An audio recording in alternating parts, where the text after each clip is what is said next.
ambient air quality standards. The federal government's own 2016 assessment showed that poor air quality costs Canada at least $120 billion and 15,000 deaths per year, making this an obvious action for us to take to save lives and avoid major health costs. I was encouraged that the minister committed that the implementation framework will clarify how the right to a healthy environment lens will apply to the clean air agenda, but this could have been made explicit in the legislation. To interrupt the honourable member for statements by members, the honourable member still has 2.5 minutes to resume his speech when we next come to it. Statements by members. The honourable member for Halifax West. Madam Speaker, I rise to congratulate the students at our Canadian post-secondary institutions on their convocations, including those at Dalhousie and Halifax. In particular, I want to recognize my daughter Monica, who's receiving her doctorate in philosophy, PhD in chemical engineering, specializing in fire dynamics. As a member of the Standing Committee on Science and Research, I know the importance of research and having strong women in science. Monica is the mother of 2 young children, ages 2.5 and 2 months today. She's a skilled soccer player, a coach, and a mentor to many. She earned her doctorate by working hard for many years, as well as continuing her lab research through COVID and while pregnant. I'm so proud of her accomplishments. Monica's story is inspiring, and I proudly share it to encourage all girls to strive and achieve their dreams. À toutes les filles, je dis, garde tes... To all girls, I would say, keep your dreams alive. Be confident, believe in yourselves. We are here to support you. Congratulations, Monica. We love you. The honourable member for Huron-Bruce. Thank you, Mr. Speaker. May is Food Allergy Awareness Month. Food allergy is a medical condition directly affecting more than 3 million Canadians, including 600,000 kids. Living with food allergies is not a choice, and it's not without significant challenges. This is a chronic medical condition defined by its unpredictability, life-threatening potential, and absence of a cure.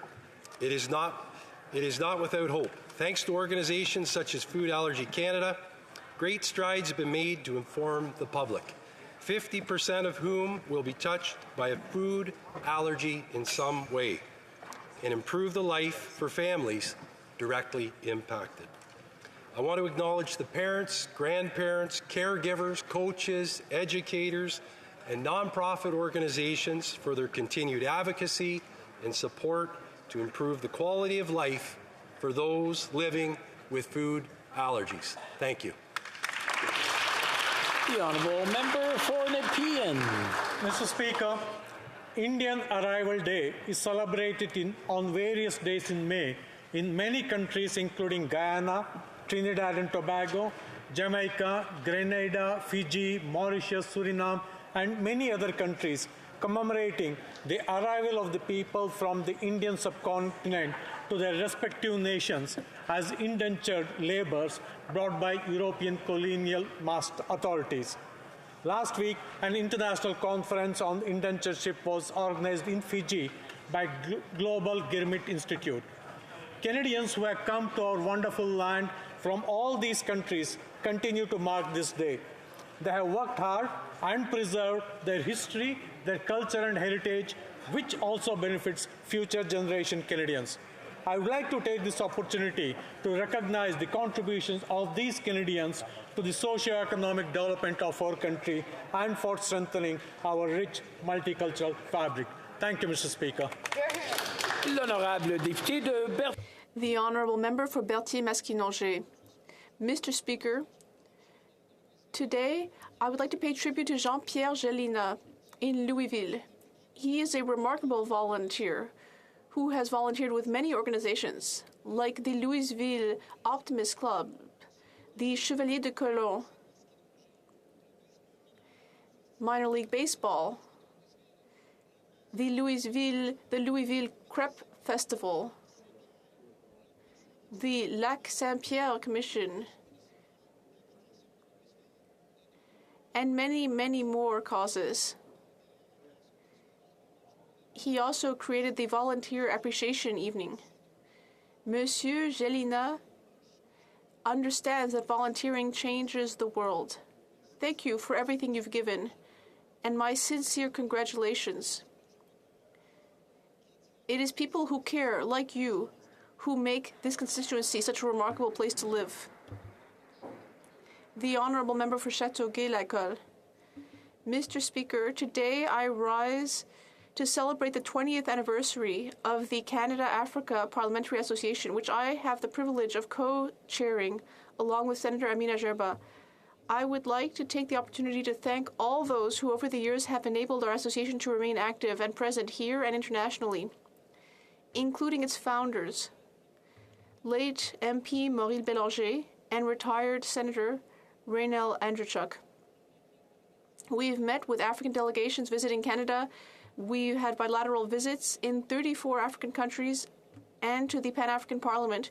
We've tabled 31 reports in the House and Senate and held many learning and cultural activities over the last 20 years. Members to come celebrate 20 years of Canada, Africa, and Africa Day this coming Thursday here on the Hill with the African community here in Canada. Thank you, Mr. Speaker.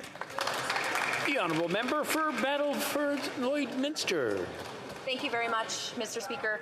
The important work that we do as members of Parliament is only made possible with the support of dedicated staff.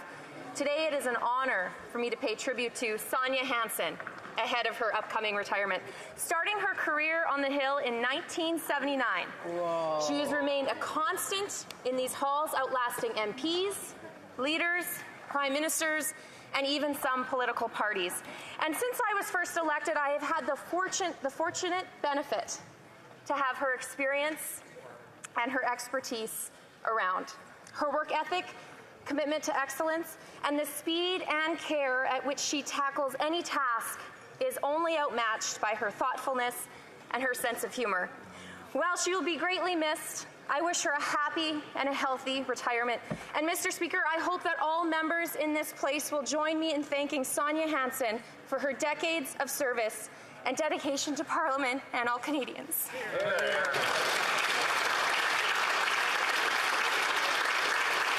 The Honourable Member for Davenport.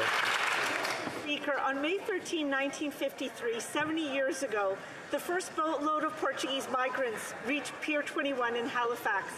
This marked the beginning of what would become large-scale immigration from Portugal to Canada. In the ensuing years and decades, tens of thousands of Portuguese came to escape poverty, a dictatorship, and the colonial wars they did not want to participate in. By this year, Portuguese Canadians are approximately 500,000 strong.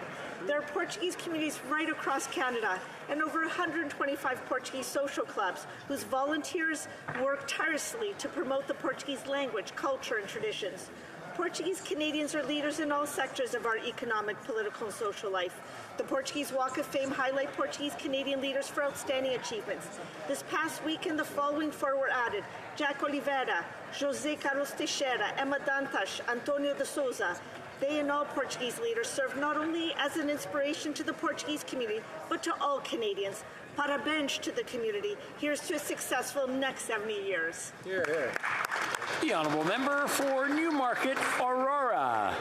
Mr. Speaker, on February the 6th of this year, Newmarket lost a true community builder. Dave Kerwin was deeply focused on his community, a life of giving back to the place he called home, punctuated by his 39 years on Newmarket Council. His passion for the arts, support for the renovations of the Old Town Hall, and his support of the Visual Performing Arts Newmarket are but a few of his remarkable contributions. Dave's smile and his genuine concern for people who came into his life will be memories to cherish. Our town has benefited from his passion and commitment to do everything that was Newmarket. And while we will miss this remarkable man, we do not need to go far in our community to find the memories of his contribution to the people and the town we love to call home. His legacy of community builder, friend, and loving family man will live on in the history of Newmarket. Thank you, Mr. Speaker. The Honourable Member for Simcoe North. Mr. Speaker, Canada is in a housing crisis, and the government is unwilling to admit it. We aren't building homes fast enough, and the ones that do get built are more out of reach than they've ever been. It's leaving an entire generation of young people feel like home ownership is no longer a possibility. Since 2015, mortgage payments have doubled. Rent payments have doubled. The required down payments to buy your first home have also doubled. And in some places like Aurelia, prices have gone up almost 300%. And now we're projected to build fewer homes this year than last year. In fact, Canada has fewer homes per 1,000 residents than any other G7 country. This government's approach has been heavy on communication and light on results. And what's the government doing now? They have a fancy new account that's going to take 5 years to max out, and the government is now supporting banks to unilaterally extend amortizations to well over 40 years. This is going to keep house prices high and out of reach for many young Canadians. We need a government that will admit we're in a housing crisis and focus on results. Honourable member for Humber River, Black Creek. Thank you very much, Mr. Speaker. Over the past 2 years, the world has suffered from the unprecedented crisis related to the COVID-19 pandemic. Pleased to say that Taiwan is one of the few places in the world which has successfully stemmed the spread of the coronavirus. But sadly, despite its efforts, Taiwan is still effectively locked out of the full participation in the World Health Assembly.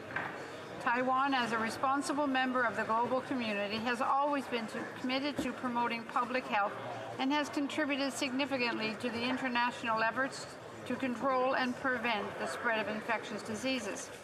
Taiwan's experience and expertise in managing the pandemic could have been invaluable to other countries, especially those in the region. Taiwan's re-entry into the World Health Assembly would not only benefit its citizens, but also the global economy. It's time to focus on what's truly important, the health and well-being of all people, regardless of nationality or political affiliations, and allow Taiwan access to the WHO. Thank you, Mr. Speaker. The honourable member for Medicine Hat, Carson Warner. Mr. Speaker, we enter National Police Week with the troubling reality that 9 officers have been murdered in Canada since last September. With that backdrop, I can't help but reflect on the deep meaning behind this year's theme, Committed to Serve. The oath officers proudly take is to do just that, to serve, despite the risks. The community's expectations, hopes, and trust are embodied in those 3 simple words. Recently, I came across my old badge and uniform and looked back on my 35 years as a police officer with a touch of nostalgia, realizing the privilege to serve my community alongside an incredible group of fellow officers who are equally as committed as I to serve well. The camaraderie, sense of purpose, unwavering dedication to duty, and the tremendous responsibility and honor to have public trust, these are the memories that stay with me. But more importantly, it's the knowledge that our work made a difference, that we were there when people needed us most. This week, Mr. Speaker, let us honor these beacons of hope, these steady hands and guardians of justice, for they are the police, committed to serve.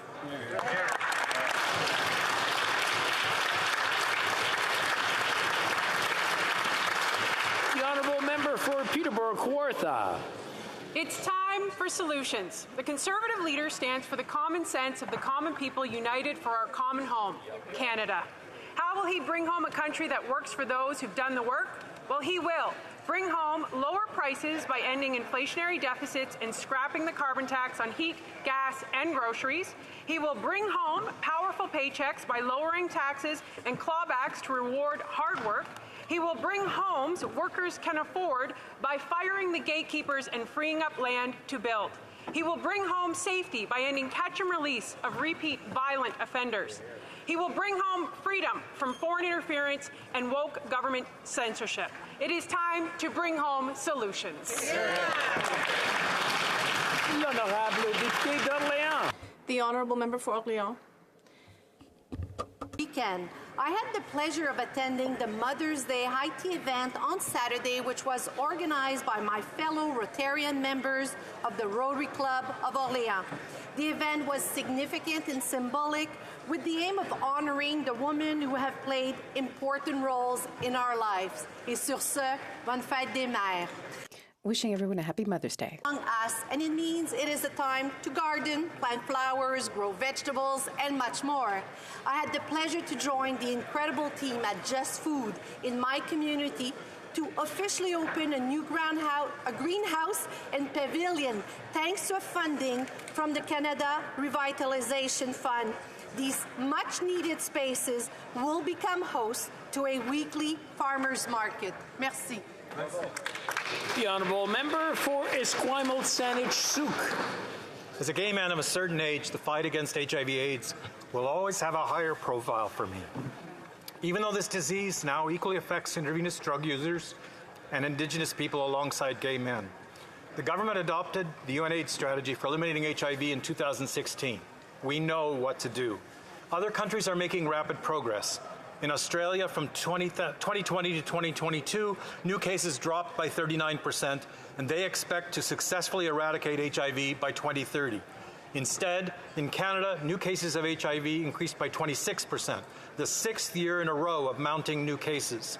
This government made the promises to do the right thing, but they failed to make the investments in community-based testing and treatment, investments costing less than $100 million annually, but investments that are crucial to make this goal a reality. Yes. Budget 2023 fails to make any new investments in the elimination of HIV and continues the stagnation of funding that began in 2008.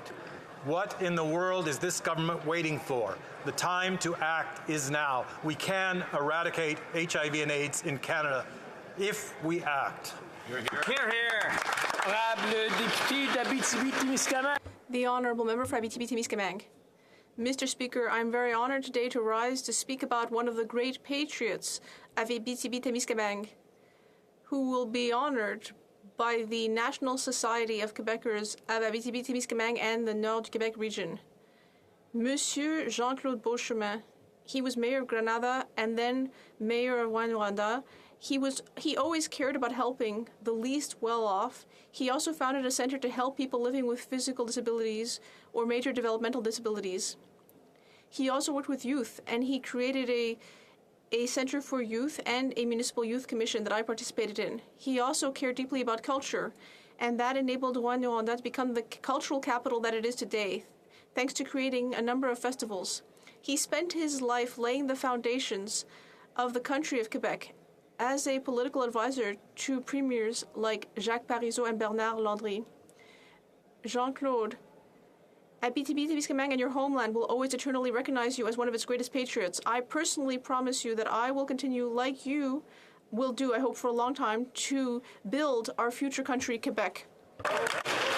The honourable member for Regina Louvain.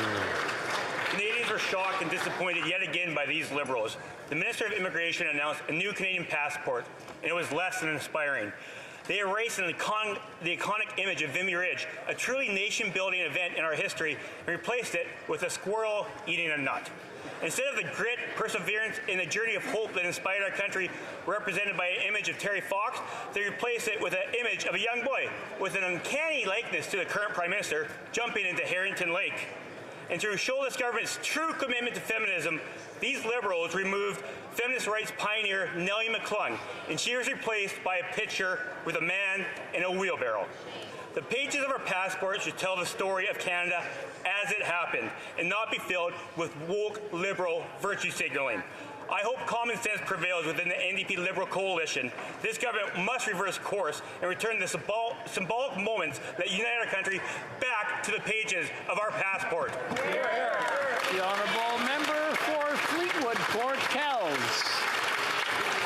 We're joined today by mayors from Metro Vancouver who are here here as members of the Regional Transportation Mayors Council to discuss public transit, the support our government has provided, and where there are still important gaps to fill. As the former Director of Communication for TransLink, which is Metro Vancouver's transportation agency, I've seen the benefits of municipal planning and the planning function that TransLink provides for major roads and public transit. In our Fleetwood Port Kells riding and across Surrey, the municipal, provincial and federal partnership is aligning land use and transportation planning with housing developments, especially along the new SkyTrain line being built through our riding with a significant federal contribution. It's all to ensure our citizens have access to high-quality transit close to where they live. Our discussion with the mayors will be important and based on the quality of regional planning will ensure convenience and livability will be supported as one of North America's best transit systems keeps pace with our future. Before going to oral questions, if I can have your attention, we just finished a session of Standing Order 31s, which allows individual members to give a story of something that's going on in their riding. Sometimes joyous, sometimes sad. During the sad times, sometimes we hear some laughing because someone's not paying attention. I'm sure they're not doing it intentionally to hurt anyone's feelings, but I just want everyone, or sometimes we hear some just talking while someone is giving some good news. I want everyone to pay attention to the SO31s and listen. They really do mean a lot to each and every one of us, and they do mean a lot to the people back home. So just tomorrow and for the rest of the session, when the SO31 is being done or being given, please listen and be thoughtful. Oral questions, question orale, the Honourable Leader of the Opposition.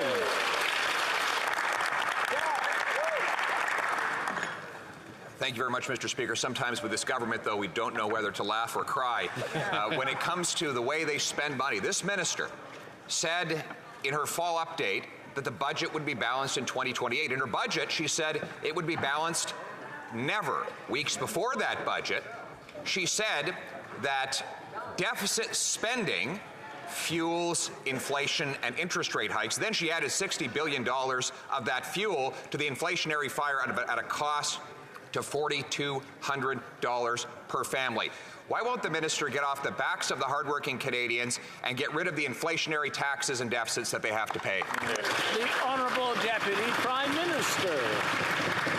You know, Mr. Speaker, these Conservatives continue to relentlessly talk down Canada and the Canadian economy. But on this side of the House, we believe in Canada, and we know that Canada has the best economic performance of any country in the G7. And Mr. Speaker, let me give you some facts to back that up. After we tabled the budget, S&P reiterated our AAA credit rating. That makes Canada one of only 3 countries in the G7 with a AAA credit rating, Mr. Speaker. Mr. Speaker, 2.5. The Honourable Leader of the Opposition. The minister herself said that in fall, that the budget would be balanced in 2028. In this budget, she stated the budget would never be balanced.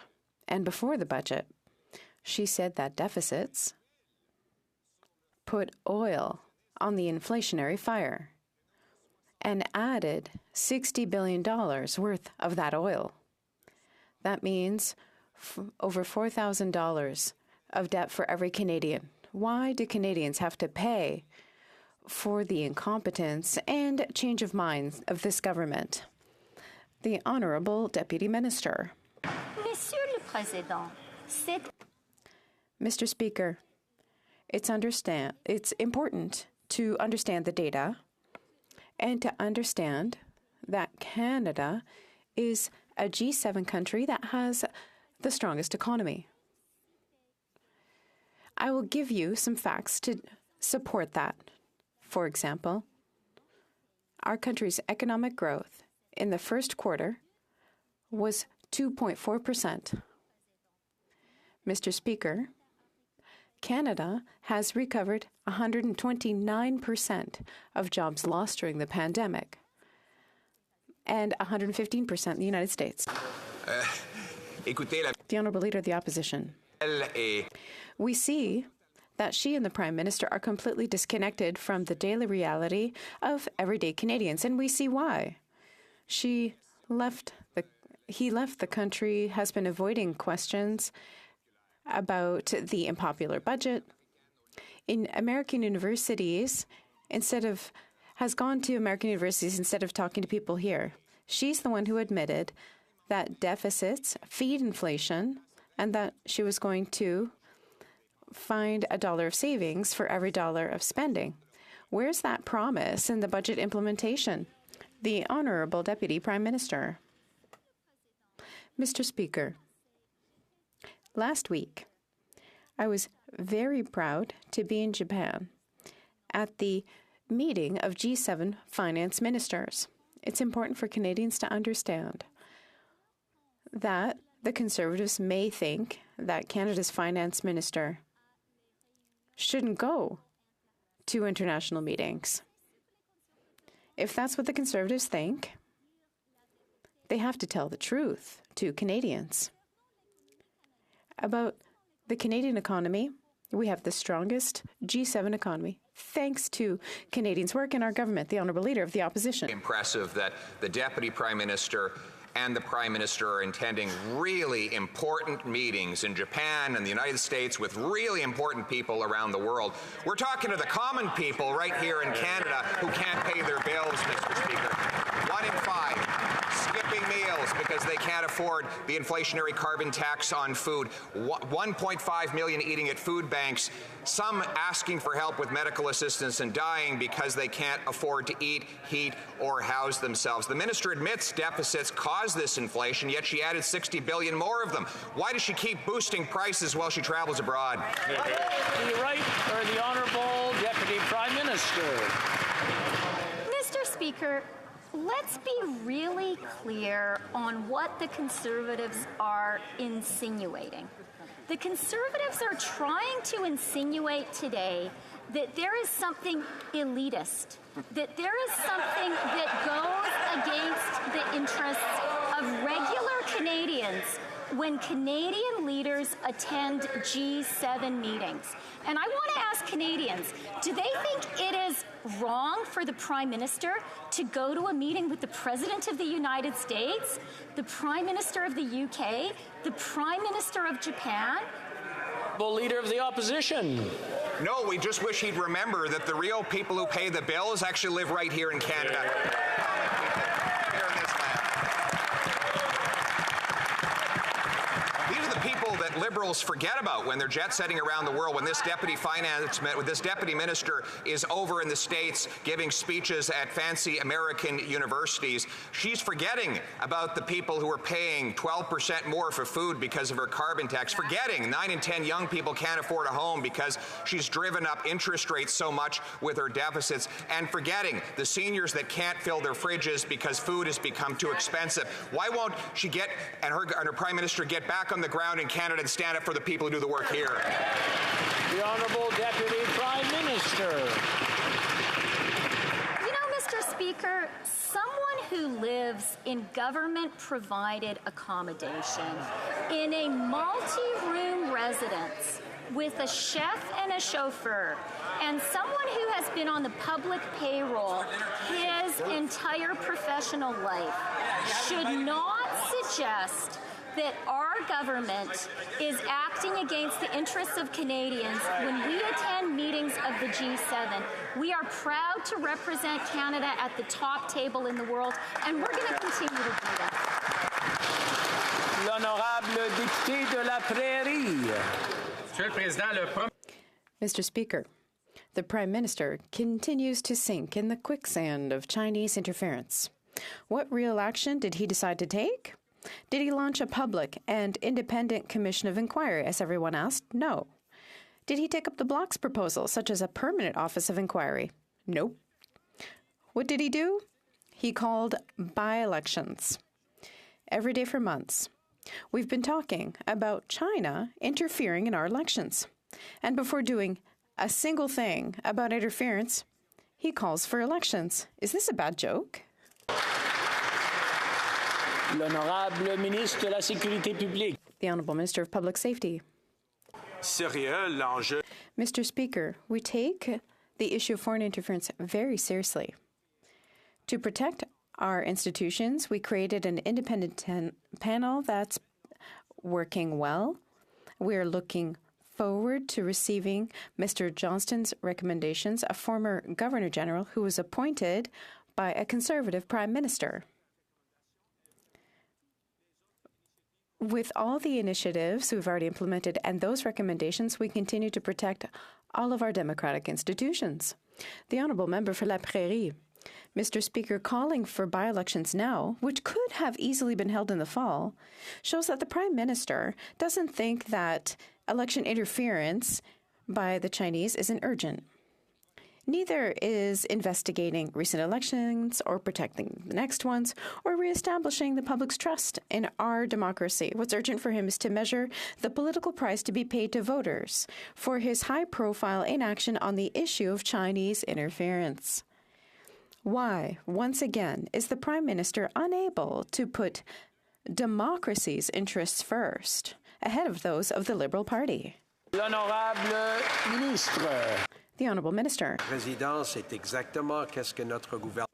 Mr. Speaker, that's exactly what our government's going to do. We're going to make sure that public interests are always protected.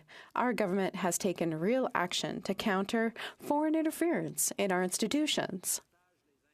I share my honourable colleagues' concerns when it comes to the need to ensure that by-elections, just like the 2019 and 2021 elections, are protected from foreign interference. We've implemented measures, and we will continue to apply them vigorously. The Honourable Member for Burnaby South. There are 2,500 jobs at stake in the Windsor region because this Liberal government has not followed through on commitments they made to ensure that the plant being built by Stellantis for the Nextart batteries goes to completion.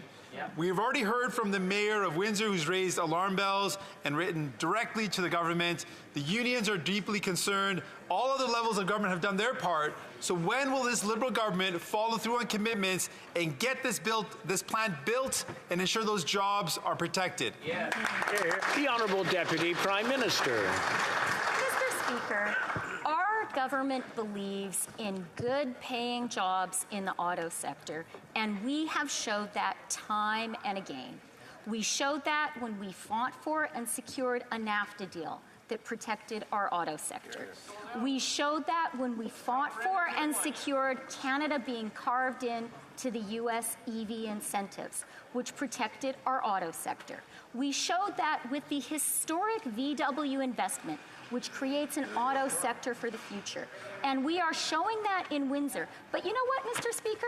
We're going to fight for the best deal for Canada, and we're proud of that, too. Honourable Member for Burnaby South. That answer was little comfort to the workers in Windsor. We need a deal that actually goes through and builds that plant. Le prix des loyers à travers le... The cost of rents in Canada have skyrocketed. A two-bedroom apartment in Laval now costs an average of $2,000. That's an increase of 26% in a year. That's enormous. It's clear that this government isn't recognizing the impact of this crisis in the lives of everyday Canadians. Are they finally going to act to resolve it and help people with their rent? L'honorable, the Honourable. Monsieur le Président, we understand the importance of being there for vulnerable renters. That is why this government introduced the Canada Housing Benefit, a revolutionary measure that puts money directly in the pockets of renters and moves with them when they move from one unit to another. And we topped up that Canada Housing Benefit with the top-up to the Canada Housing Benefit. And we will be there for renters. We will keep building more affordable rental units across the country, and we'll be there for vulnerable renters all the way. Honourable Leader of the Opposition. Well, the Prime Minister was up huffing and puffing last week, less than a week ago, about the Stellantis project, and now we find, 6 days later, that construction on the $5 billion facility has halted because of his incompetence. We see the same thing with the Trans Mountain Pipeline, which is now 300% over budget, many years past due, and still not complete. All this Prime Minister does is wrap our industry in red tape, weigh them down in taxes, and engage in total incompetence. Why is it that he can never bring it home when it comes to jobs, paychecks, and industry for our country? The Honourable Deputy Prime Minister. Mr. Speaker, coming from a leader and a party that is on record opposing the historic transformational VW investment made by our government, that question is frankly ridiculous. And I'll tell you what, Mr. Speaker, I'll tell you who couldn't get TMX built. It is the members opposite. And I will tell you, Mr. Speaker, which government is going to get that pipeline built. Our government is going to get the job done, like we did on NAFTA, like we did with VW, like we'll do with... The honourable member for Calgary, the Calgary Forest Lawn. The most historic transformation is going to be when the Conservatives replace this incompetent government. And my question is for the Finance Minister, who refuses to show up to the Finance Committee for 2 hours to answer basic questions about her failed budget. She misled Canadians, blowing through all fiscal restraint that she promised by driving struggling households $4,200 further into debt because she threw $60 billion of inflationary fuel on the fire that she started. She spent more airtime bragging about her budget at Fenway Park than she has at the Finance Committee. Will she end her inflationary spending, show up to work, or does she think that budgets balance themselves? The Honourable Deputy Prime Minister. Mr. Speaker, I am really looking forward to appearing before the Finance Committee as scheduled tomorrow. Of course, it will require the Conservatives to end their, frankly, childish temper tantrum to give me the chance to appear. But I do really look forward to it, Mr. Speaker. And the reason I look...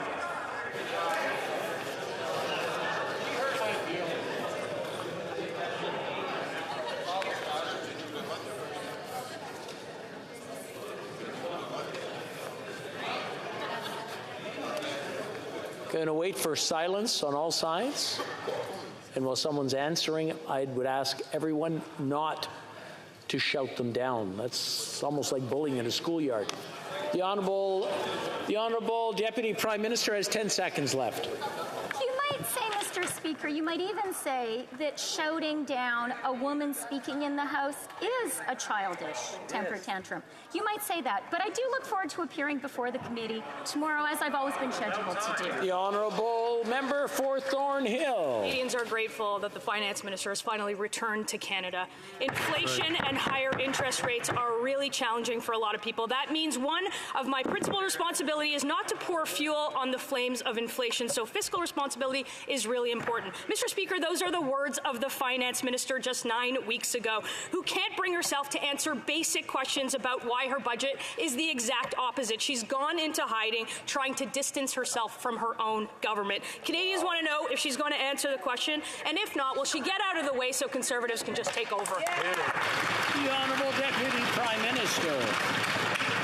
Mr. Speaker, I am not, our government is not going to let Conservatives get away with ridiculous and transparent efforts to mislead Canadians. She's right here. The fact is that the presence of Canadian ministers, and this week the presence of our Prime Minister at a G7 meeting, is doing our job for Canadians, and Canadians know it. Now, when it comes to our budget, Mr. Speaker, you know who I trust to rate our fiscal responsibility? The ratings agencies. And S&P reaffirmed our AAA rating. The Honourable Member for Thornhill. I'll welcome her back to Canada again. But here are the actual facts. Every Canadian family will now pay $4,200 more per household for her spending spree. Housing prices have doubled. Food bank use is at record highs. Canada accumulated debt faster than almost every other advanced country. But our economy underperformed nearly all of its counterparts. And we have the lowest projected GDP growth of any, GDP per capita growth of any advanced economy for the next 30 years. Why does she continue to spread this falsehood? We can't spend our way to prosperity, so will she keep running away from questions, or will she just get up? The Honourable Minister for Housing. You can tell when the personal attacks are increasing that it's proportional to the lack of ideas that actually help Canadians.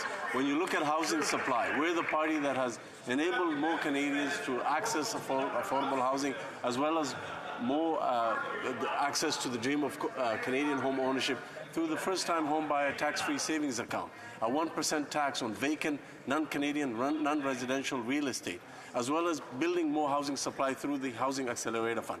Throughout all, then come here and pretend that they care. L'honorable député de Louis Saint-Laurent. Monsieur le Président, les Canadiens. Mr. Speaker, Canadians are wondering one thing. When will the government really connect with the problems that affect them directly every day? When they were in Japan or Washington or globetrotting elsewhere, the Minister of Finance has spent over... Does the Finance Minister know that 1.5 million Canadians are going to food banks? We're talking about essentials. Did she think of citizens that for 8 years now have had to pay twice as much for rents and mortgages? That's the daily reality of Canadians. When are they going to connect with that? The Honourable Deputy Prime Minister. Encore une fois, Monsieur le Président, Once again, Mr. Speaker, I have a question for the Conservatives. Do they think? Are they proposing an isolationist policy for Canada? Are they proposing that Canada shouldn't go to G7 meetings like the one in Washington? Are the Conservatives proposing that we don't go to meetings at the White House? Is that the Conservatives' policy? On this side of the House, we understand that Canada exists in an interconnected worldwide economy. The Honourable Member for Louis Saint-Laurent. Mr. Speaker, maybe the Finance Minister has a short memory because in November, she was proud of tabling the fall economic update and saying, that's it, we see the light at the end of the tunnel. We have a target for returning to balanced budgets. That was in November. Because a month ago, when the budget was tabled, it was zero. No return to balanced books. And worse than that, 2 weeks ago, bang, her party slapped us all in the face. Her party wants nothing to do with balanced books. The Minister of Finance, who was so proud in November to say that we're going to come back to balance, inaudible. The Honourable Deputy Prime Minister.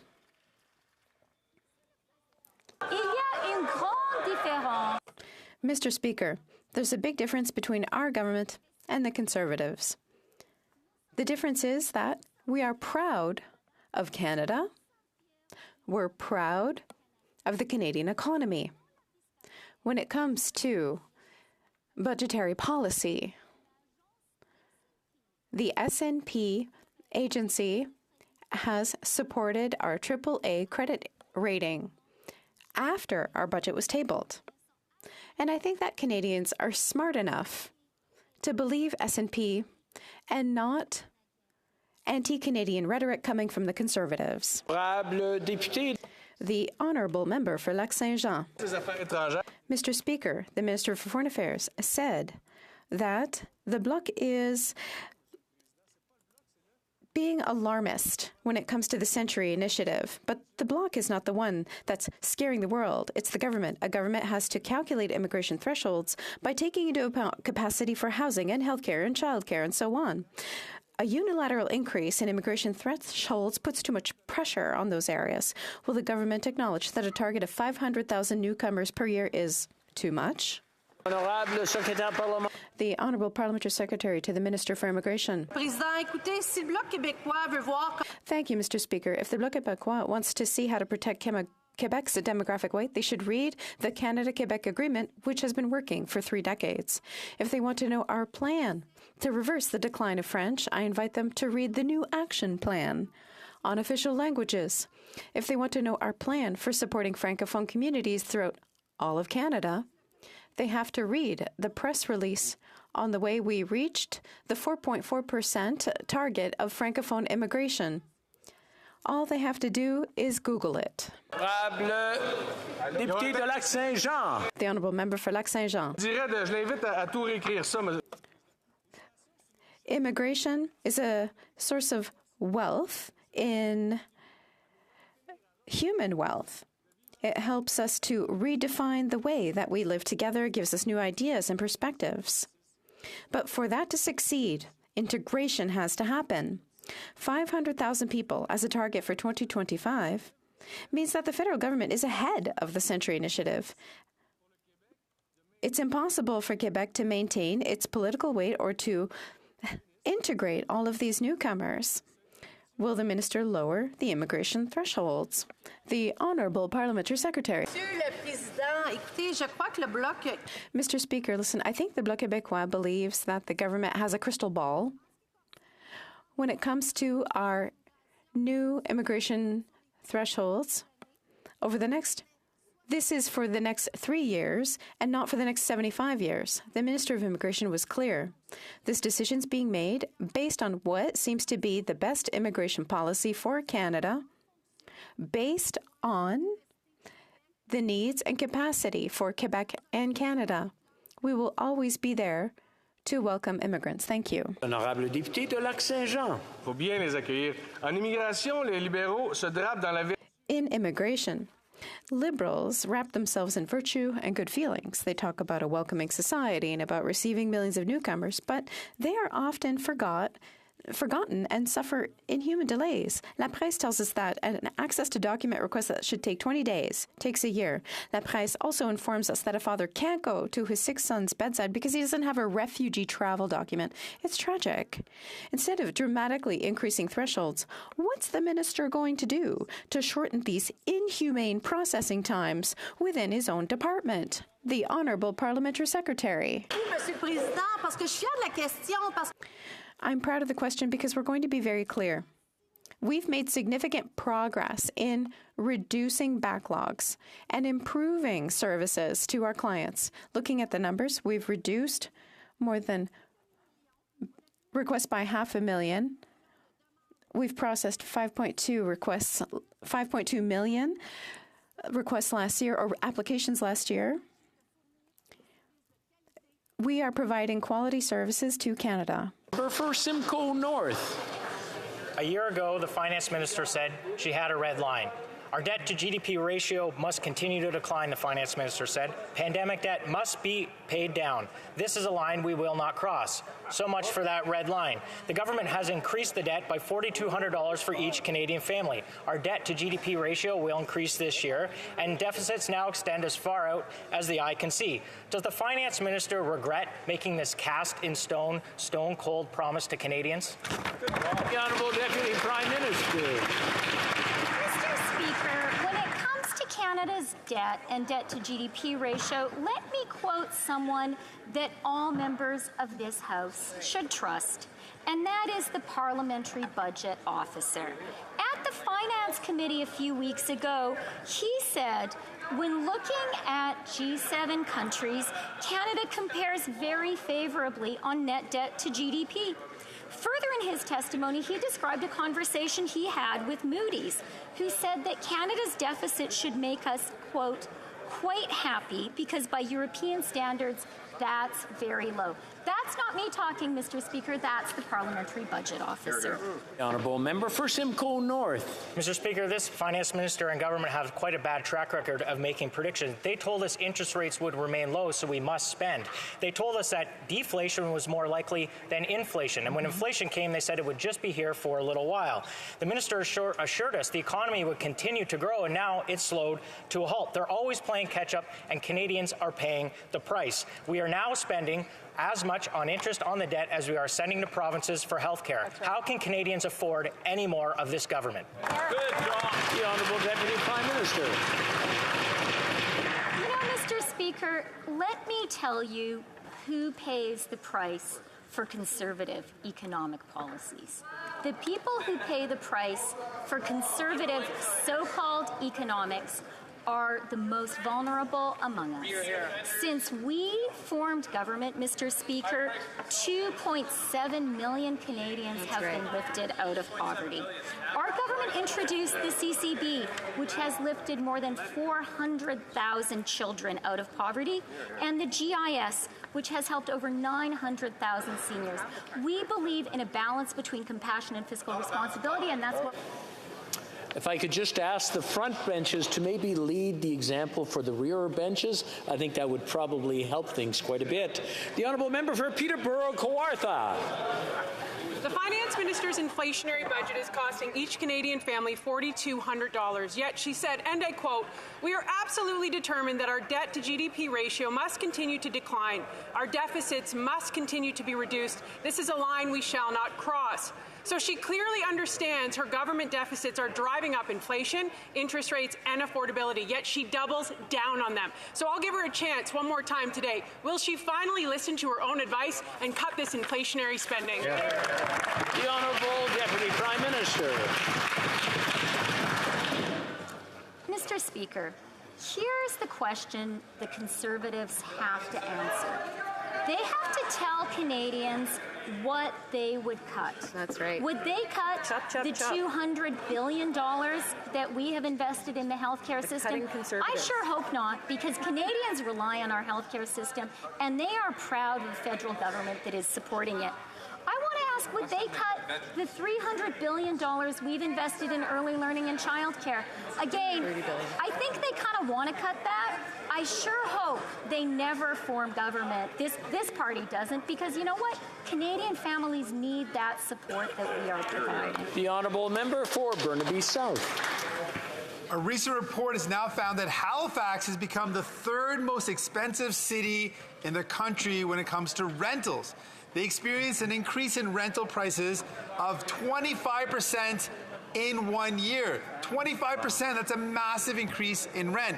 It's clear that this Liberal government has failed renters. So what are they going to do to bring down the cost of rent in our country?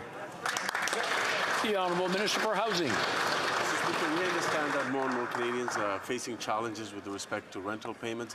Although the regulation and rent control issues are under provincial jurisdiction, we on this side of the House believe that we should do everything that we can to have the backs of renters. That means building more affordable rental supply over the life of the National Housing Strategy, putting money in the pockets of vulnerable renters through the Canada Housing Benefit, and making sure that we are always fighting hard for more supply, and particularly more affordable rental supply across the country in all communities from coast to coast to coast. Member for North Island, Powell River. Mr. Speaker, women veterans feel invisible. This government doesn't hear their experiences, stories, or pain. Virtually no research is being funded about military women's health issues, including mental health. While New Democrats welcome the recently announced mood and anxiety treatment guidelines, the unique challenges of female veterans must be considered. Will the minister commit today to including women veterans and creating these guidelines so that women who bravely served our country can finally be seen? The Honourable Minister for Veterans Affairs. I appreciate my honourable colleague's question. Our priority is to make sure veterans have the support they need, and we're committed to gender-based analysis in designing our policy. We take this very seriously, and that's why we created the Office of Women and LGBTQ Veterans. That's also why we hosted the first ever Women's Veterans Forum in 2019, and we continue it on an annual basis, and we'll continue to make sure women veterans are treated properly. Thank you, Mr. Speaker. The Honourable Member for Mississauga Malton. Speaker, I'd like to highlight the great news we received last week that Bill C-46 received royal assent here in the House and a quick but thorough study in the Senate. Can the Deputy Prime Minister and Minister of Finance highlight how this bill will help Canadians in my riding of Mississauga Malton? Honourable Deputy Prime Minister. Mr. Speaker, I'd like to thank the member for Mississauga Malton for his question and for his hard work for his constituents and for all Canadians. He's right. Last week, Bill C-46 received royal assent. And this is good news for his constituents and for the constituents of every single member of this House, because it is going to deliver the new grocery rebate to the most vulnerable Canadians who need that support the most, and it's going to deliver a $2 billion top-up to support our healthcare system. That is Liberal government in action, Mr. Speaker. Lake Country. Well, Mr. Speaker, the Finance Minister is not answering questions, and it is on her watch that the OECD calculates Canada will be the worst performing advanced economy over 2020 to 2030 and is on this path until 2060. This means Canadian living standards and our quality of life relative to other countries have declined and will continue to. This is due to the finance minister's high tax, high debt, high spend budgets. And this Liberal budget right now will add $4,200 to every Canadian family. So when will the finance minister reverse course on her Made in Canada path to decline for Canadian families? The Honourable Deputy Prime Minister. Mr. Speaker, I am not a virtual reality creation here. I am standing up in this House and very glad to answer questions about the economic policy which is delivering results for Canadians and which has Canada as the strongest economy in the G7. So let me share some facts rather than overheated, torqued Conservative rhetoric. Canada has a AAA credit rating reaffirmed by S&P after we tabled our budget. Canada has the strongest economic growth and the lowest debt to GDP. For Charles Wood St. James, Assiniboia Headingley. The finance minister plans to spend $490 billion in this budget, but is refusing to show up at the Finance Committee for just 2 hours to answer questions. It's a budget that will drive every Canadian family another $4,200 into debt. Canada has the 5th highest increase in government spending, the 3rd largest increase in our debt to GDP. Our debt has increased faster than almost every other advanced country. Just last November, she promised to balance the budget by 2028. This budget, her deficits go on forever and ever. Why is she breaking that promise? Yeah. The Honourable Government House Leader. Get up and say it because it makes no sense. The finance minister has said she's there tomorrow. So I don't know why they haven't revised their questions, but I will ask Mr. Speaker, if they give me the chance. I'm going to ask the Honourable Government House Leader to wait a second until everything calms down so that we can hear his answer. Okay. The Honourable Member for Charles Wood St. James, Assiniboia Headingley wants to hear the answer. Please start from the top, please.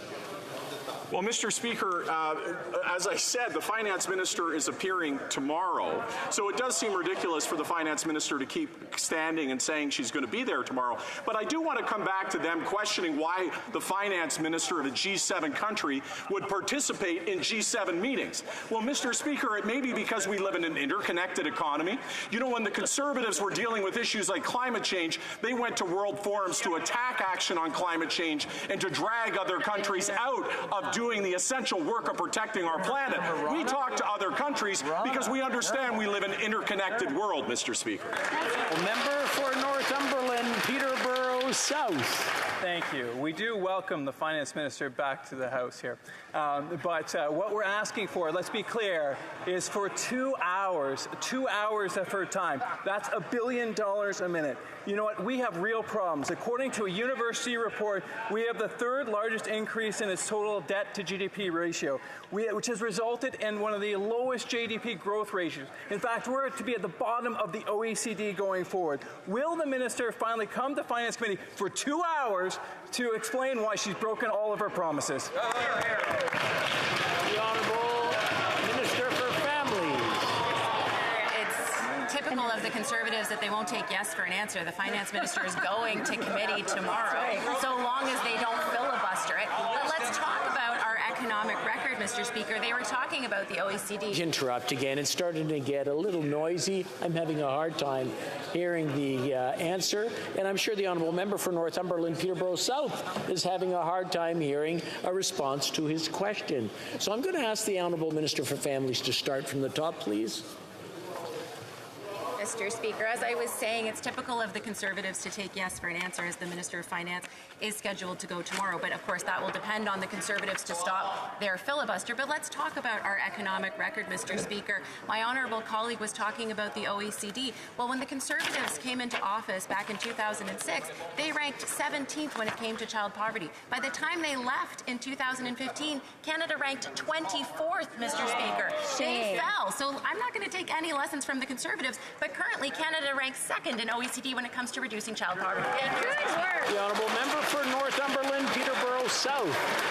Well, that's great news, news, Mr. Speaker. I look forward to having the finance minister for 2 hours, as you just said. That's terrific. What we don't look forward to is this Liberal budget bonanza that's going to drive Canadians deeper into debt. Per family, $4,200 deeper into debt. And what will they get for that $4,200? Higher energy costs, higher food costs, and a lower standard of living. Will this finance minister finally come to Finance Committee for 2 hours to explain why Canada's economic growth is predicted to be lower than Latvia, Chile? I'm going to interrupt. Now I'm having a hard time hearing the question. So I just... Order. Order. Order.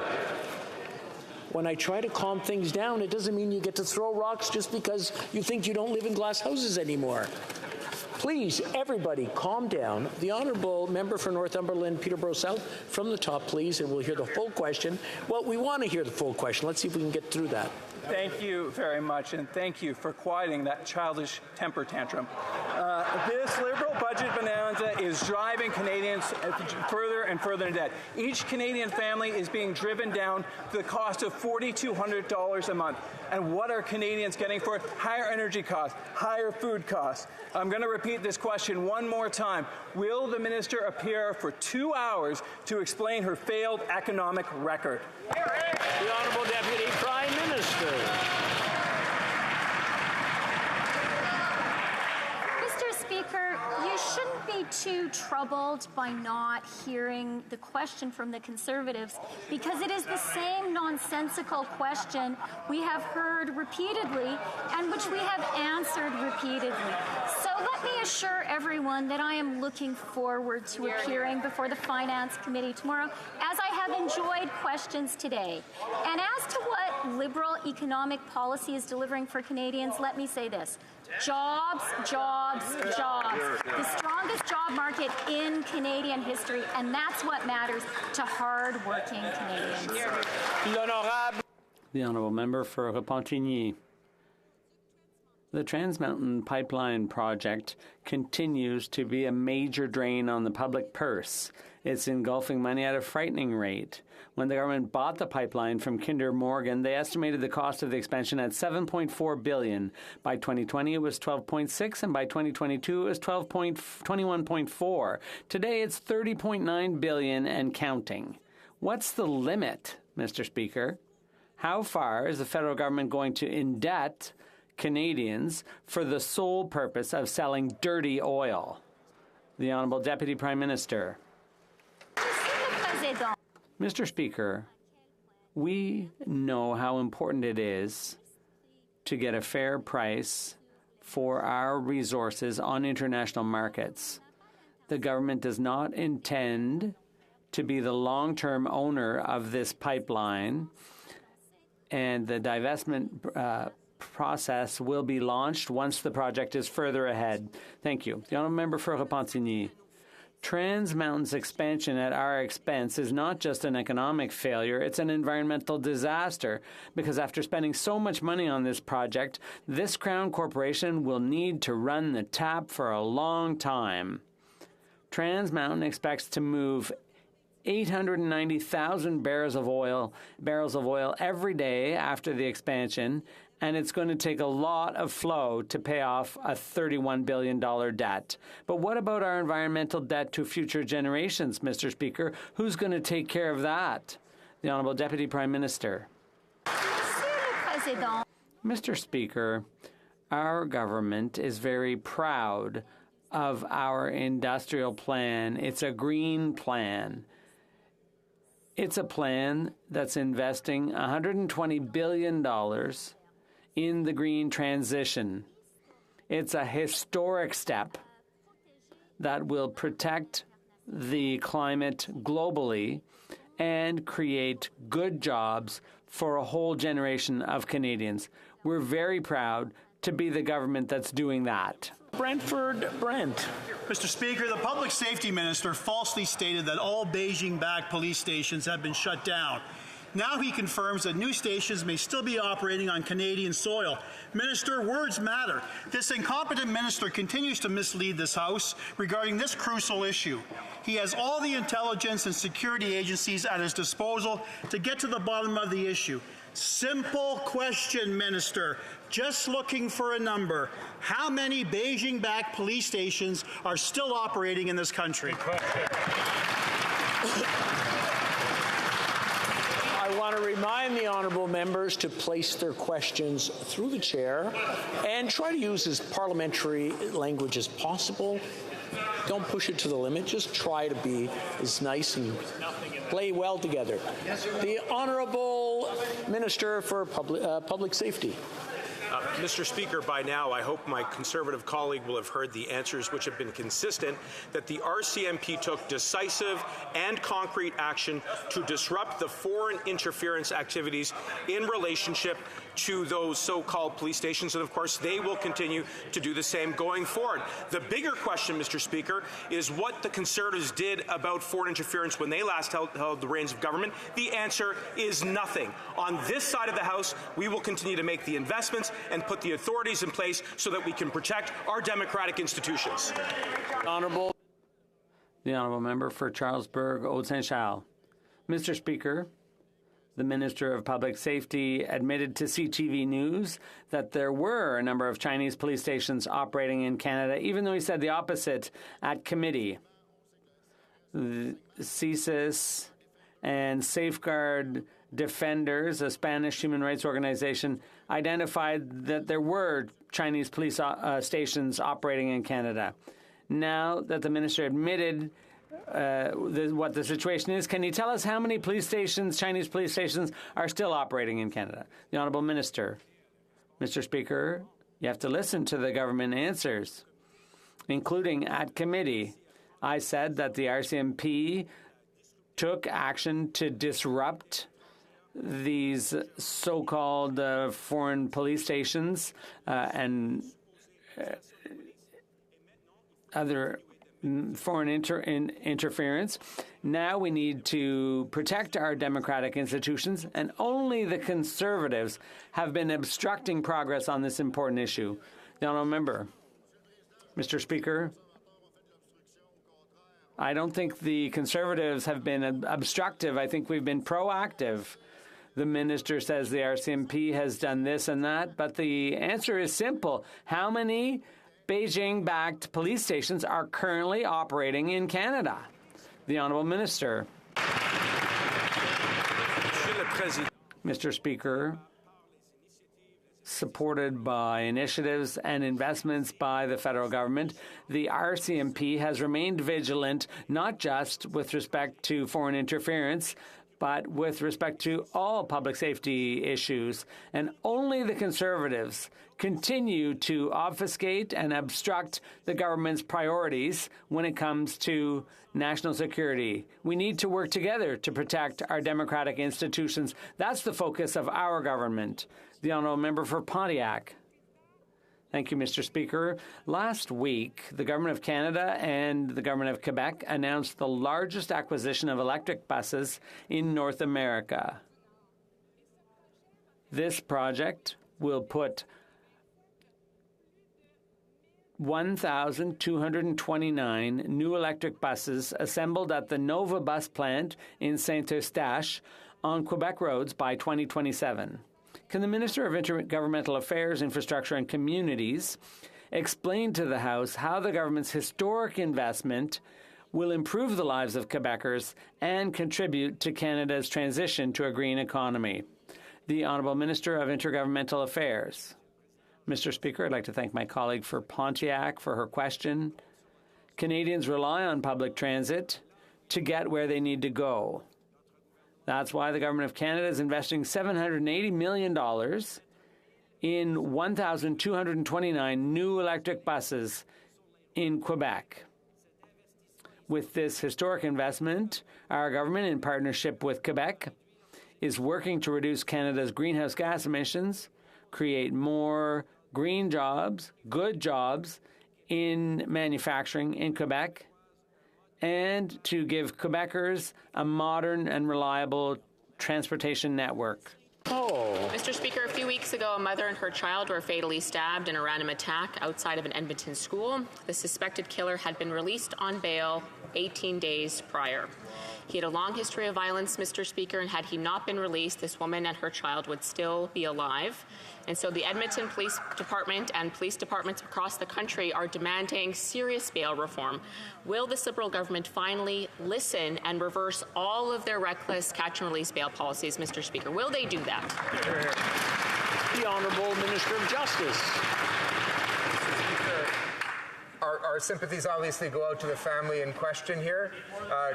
Canadians deserve to feel safe, and Mr. Speaker, we're taking measures in concert with the provinces and territories to do just that.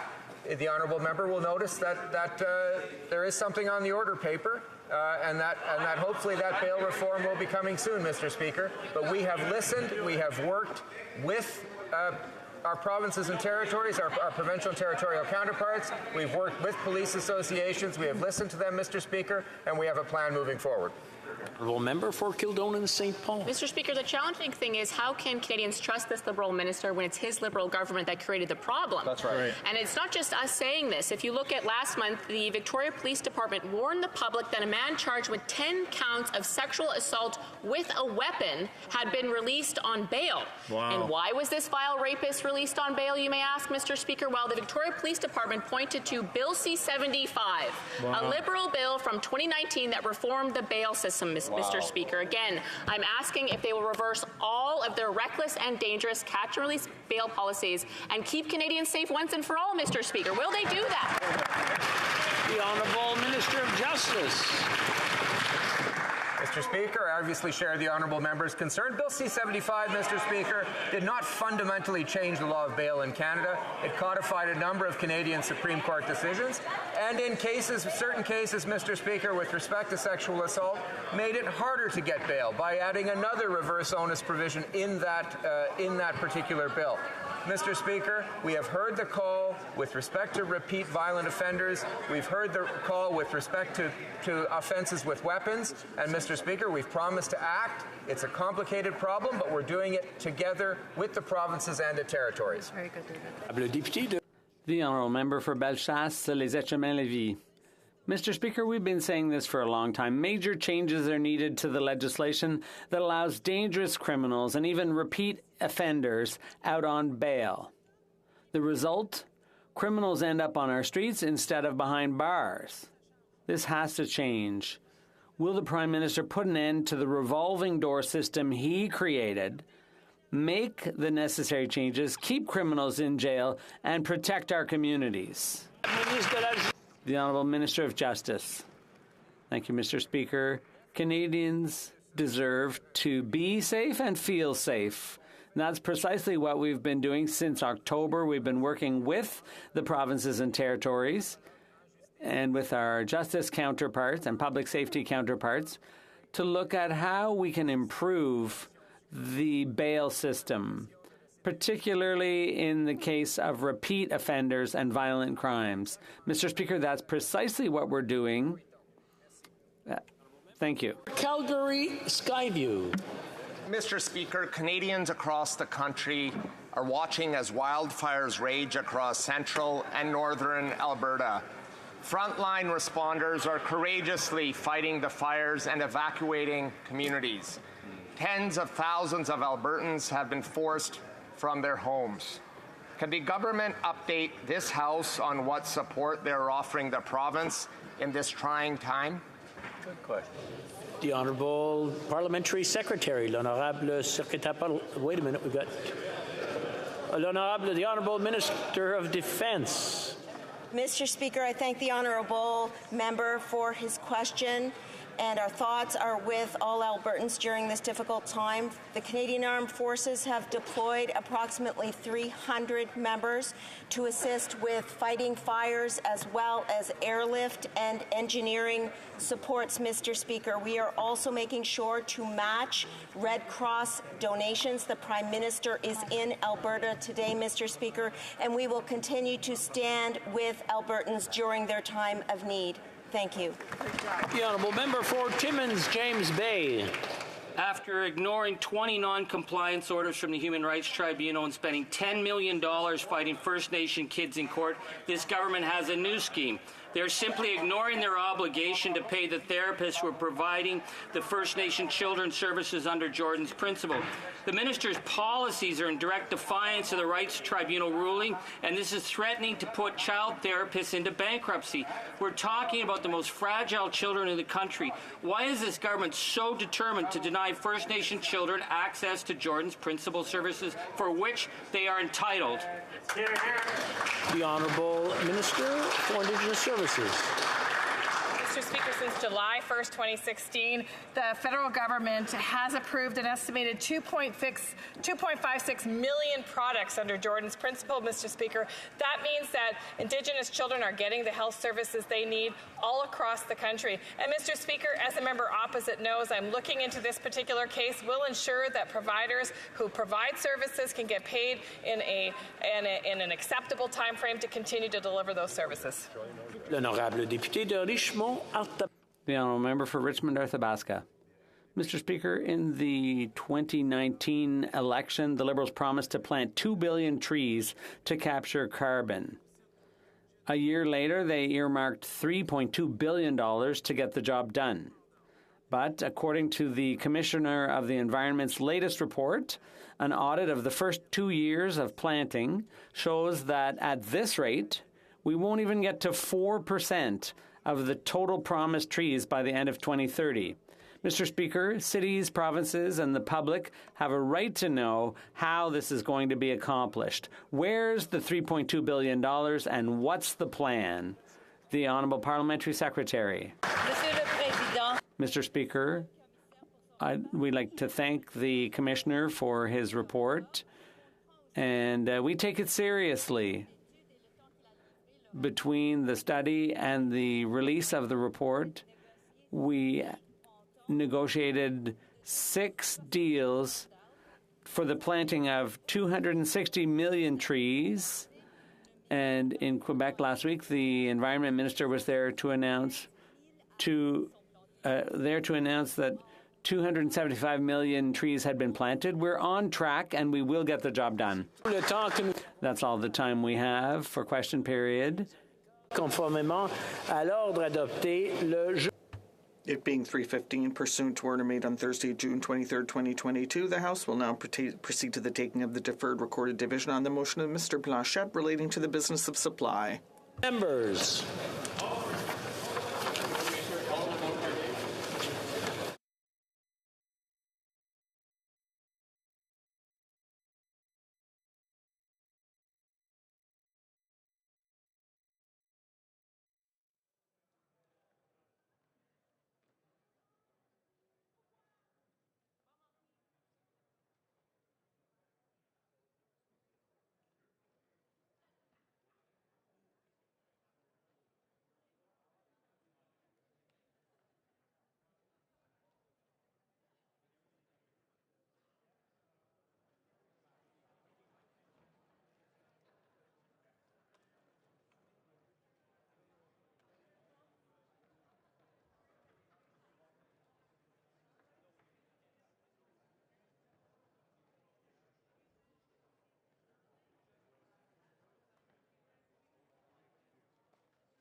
The question is as follows. Mr. Blanchet, seconded by Mr. Savard-Tremblay, moved that given that 1. The Century Initiative aims to increase Canada's population to 100 million by 2100. 2. The federal intake targets are consistent with the Century Initiative objectives. 3. Tripling Canada's population. Est-ce que je peux dispenser? No, I don't have the. 3. Tripling Canada's population has real impacts on the future of the French language, Quebec's political weight, the place of First Peoples, access to housing, and health and education infrastructure.